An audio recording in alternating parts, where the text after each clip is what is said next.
This is Things You Might Ought to Know. I am Jay Clifton Payne, bringing you some things, fun things for the day that you might ought to know to get you through your Friday, November 29th, 2024. It is Black Friday. Our celebration day is the opposite of Black Friday, your teaser on that one, but we do have a celebration. Plus, we have birthdays, as always, history lessons, and one more thing to get out of here before we're done for the fun stuff.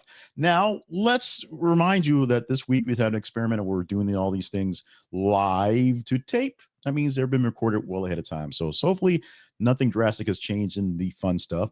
They're really stuff that's months ahead of time we have plans. So we can go with that one. Let us know how you're enjoying this thing here, not no longer being cast, but just coming to you live in your feed about 6:05 every single weekday morning as we progress this, which means less places, unfortunately. But hopefully you're enjoying what you're seeing from what we have here. Remind you about our website, thisistheconversationproject.com, and of course our email address, theconversationinbox@gmail.com. Fun stuff, birthday stuff. Let's get into the birthdays right now, starting off as today, maybe the 29th of November. It is Black Friday, but it's not just another day after all. We're celebrating the birthday of one of the new kids on the block. They had a lot of hits, and one of them is Jonathan Knights, who turned 56 on this day, way back 56 years ago. Also, birthday wishes to Don Cheadle, who is 60 years old, and Howie Mandel, who is 69. These three names, through these actors, singers, and entertainers, will make you feel a bit older if you're in the Gen X generation, or maybe an older millennial as they are getting an age. You may remember that you too are getting some age as well. But happy birthday to this trio of great birthday folks, great entertainers, great people all along. Howie Mandel, Don Cheadle, that guy. John Cheadle is a whole nother different dude. And Jonathan Knight, 56 years old on the day, on this 29th of November. Moving on to some history, and this is all things that turned out fairly well for all of the folks involved. Number one, 1972. On this day, Atari announced the game Pong for all to see and play, turning out to a what would be a video game revolution around the world. Arcade games, specifically here, Pong, but everything around the world, including as eventually the Atari 2600, the game console. Also in 1975, of course, the name Microsoft, with a dash, for microcomputing software, first used in a letter from Bill Gates to Paul Allen to announce that they were going to do Microsoft. We now know that as Microsoft altogether, essentially the owner component of Windows and other things that have been the bane of our existence. And of course, at the same time, made our lives that much easier while being the bane of our existence. And in 2004, Godzilla, after all these years, finally gets his flowers with a star on the Hollywood Walk of Fame on the 29th of November in 2024. Let's get a little serious for our celebration day. Today, we're going to celebrate Buy Nothing Day, and it is a protest day against consumerism. Now, normally, you would think of this day, the day after Thanksgiving, as Black Friday, and it is, and that's what most people are dealing with. But this was everything's a made up holiday essentially, but this was an idea thought up by someone to protest the mass consumerism that is who we are. In North America, United Kingdom, Finland, and Sweden, Buy Nothing Day is held the day after U.S. Thanksgiving, go concurrently with Black Friday. Elsewhere,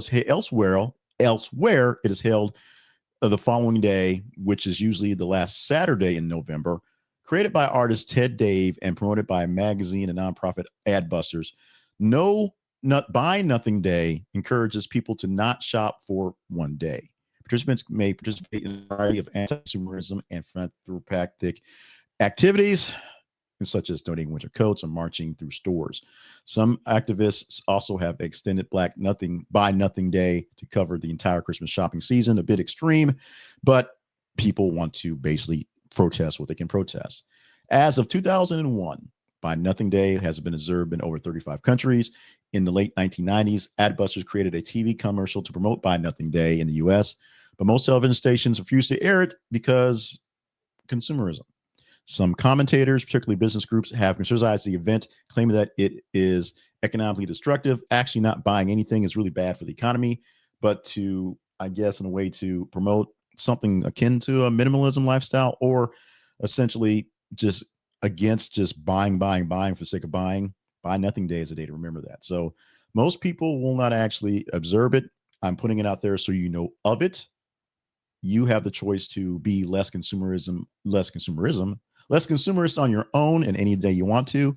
I would suggest not to buy anything from the end of November to the end of December. That's a bit excessive. That's a bit crazy, if you will. But take a day where if you don't need to spend very much and you look at your surroundings, think you got plenty of stuff, don't buy that new thing just yet because you don't really need it.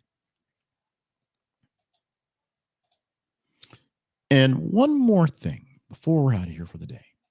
It is common in professional sports and amateur sports, just all across the sporting world, to have something where athletes prepare for a big play or big moment in the game, and they determine it with an intense game face, something that just shows that they are on and ready. Is it possible that putting on a game face actually helps you perform better in regular tasks? A team of researchers at the University of Tennessee, Knoxville, not that University of Tennessee, set out to answer that question. And turns out the game face may not only improve your performance in cognitive tasks, it can also lead to better recovery from stress. So if you're in a stressful situation and have to sit that last minute down performance because something happens, like your TPS report is late, putting on your game face can actually help. So says science. Science is not really backing the affirmations, but just like game faces and putting on yourself in a mental state where you are already prepared, this thing here, this book here that we're using on this motion to use the sponsor section, is something that can help you out in different cases because it's essentially the same thing. 100 Daily Affirmations for Positivity and Confidence is a book that I produced based on just looking at some things, using affirmations myself and looking at some affirmation books and some affirmation programs and thinking, this is lacking. If you know me long enough, if I see something that isn't up to par in my sense, that doesn't make any sense, I go and redo it the best I can because I think I can do it better. In many cases, I do. In this case, I think I did with 100 Daily Affirmations for Positivity and Confidence. What you have in this book is 100 written affirmations. Now, the affirmations aren't quite where you need them to be. Rewrite them for yourself. Do them specifically for yourself. But what makes this book a key book that should go into your arsenal on positivity and confidence and affirmations is it opens up explaining how affirmations work and how they may not work for you. Yes, it is basically telling yourself something. It is game facing something. It's saying something over and over again until you believe it or at least think enough to kind of fall for it. And it works for some people and doesn't work for other people. But each different affirmation, each one in the book, all 100 have 5 different reasons, 5 different ways that this affirmation can work, whether it's boost your positivity or helps you with creativity or gets you someplace where it lessens the thought process of negativity. There are 5 reasons why each affirmation can work for you. And as I said, if it's not the right words for you in that affirmation, write it to fit yourself. Check out the book online at thisistheconversationproject.com. Actually, no, that's not the right place. The right place, you can go to my main website, which is jclevelandpayne.net/books. All my books are there. You can go to the link inside of this presentation and you can find it there. You can search for 100 Daily Affirmations on Amazon and put my name in there, Payne, and you'll see the book. In Kindle form, it's $5. It is $10 in paperback. If you can't have Kindle Unlimited, it's free, actually. So there you have that to go for you.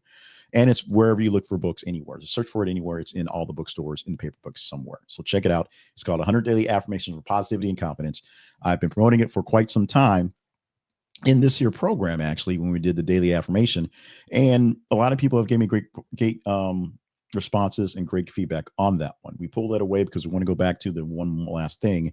But every so often, we'll bring this back out here. And this week, as we're doing all these things in a special presentation, we're using this week to promote a book that I published throughout the last 18 months. Published a lot of them. And these are some of the biggest ones out there. Check this one out.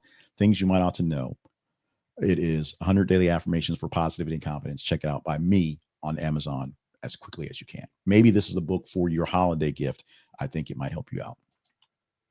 We ask you to like, share, and subscribe to the work we're doing here for the Conversation Project. This week has been, I'm going to say in advance, because this is Sunday as I'm recording this, and this is Friday as you're seeing this, or even beyond that.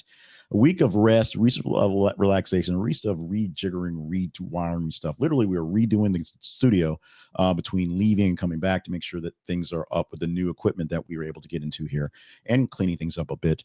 and not doing as much hard work as it seems, or work in general. We are still promoting some news content here or there. So hopefully you've seen a couple things, you've even reacted to some stuff.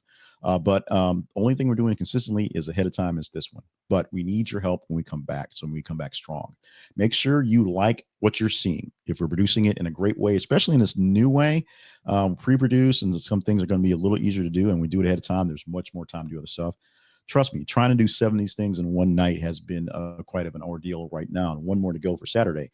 But we're going to work on this. And if you like and share and subscribe, we'll have more people in the queue, more people engaged in what's going on. And the great thing is, more people to send this out to and earn real revenue. We are very proud to have reached this last week. AdSense, we reached the ad views on the revenue for our YouTube page, and we're doing well so far in the first couple of days. It was amazing how the finally got that kick, how things are going well. We're not just sweet rolling in big dollars anytime soon, but hey, a little bit helps, and every little bit extra helps as well. Normally on Fridays, we would do a shout out to our partners. You see them scrolling at the bottom of the list right there. So that's the shout out we have right there. Go to our website. This is theconversationproject.com/partnerships and see if you want to become a partner. Other than that, just go to our website. This is theconversationproject.com and visit us via the email machine, theconversationinbox@gmail.com. Let us know how we're doing and what we can do to do things better. This is the Friday, November 29th edition of Things You Might Not Have Heard. I am Jay Cleveland Payne, wrapping up the week and wrapping up the month with tomorrow's edition of this for Saturday, and going to do, when we get back into town, back into the studio, back to test out some of the stats for the week, see if this is the thing that's going to happen. I believe it will be. We just have to make sure we cut away time. And as we get more fans, more help, more people, we hope they get more resources to make this an easier transition ordeal as well. Get more stuff done for you in better ways. Better editors, better programs. How about that? Even more pithy as well, because there'll be a whole lot less explaining coming forward. We'll love that too. We'll see you tomorrow.